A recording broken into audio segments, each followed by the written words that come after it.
فيهم كرائم القرآن وهم كنوز الرحمن إن نطقوا صدقوا وإن صمتوا لم يصدقوا فليصدق رائد أهله فليحضر عقله۔ انہی اہل بیت کے بارے میں قرآن کریم کی عظیم آیات ہیں اور یہی رحمان کے خزانہ دار ہیں۔ یہ جب بولتے ہیں تو سچ کہتے ہیں اور جب قدم آگے بڑھاتے ہیں تو کوئی ان پر سبقت نہیں لے جا سکتا ہے۔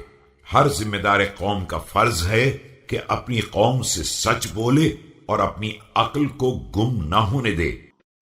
وَلْيَكُن مِّنْ أَبْنَاءِ الْآخِرَةِ فَإِنَّهُ مِنْهَا قَدِمَ وَإِلَيْهَا يَنْقَلِبُ فالناظر بالقلب العامل بالبصر يكون مبتداء عمله أن يعلم أعمله عليه أم له فإن كان له مضى فيه۔ اور فرزندان آخرت میں شامل ہو جائے کہ ادھر ہی سے آیا ہے اور ادھر ہی پلٹ کر جانا ہے۔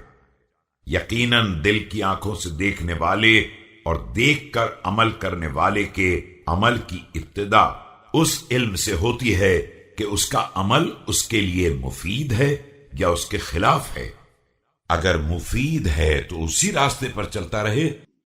وَإِن كَانَ عَلَيْهِ وَقَفَ عَنْهُ فَإِنَّ الْعَامِلَ بِغَيْرِ عِلْمٍ كَالسَّائِرِ عَلَى غَيْرِ طَرِيقٍ فَلَا يَزِيدُهُ بُعْدُهُ عَنِ الطَّرِيقِ الْوَاضِحِ إِلَّا بُعْدًا مِّنْ حَاجَتِهِ۔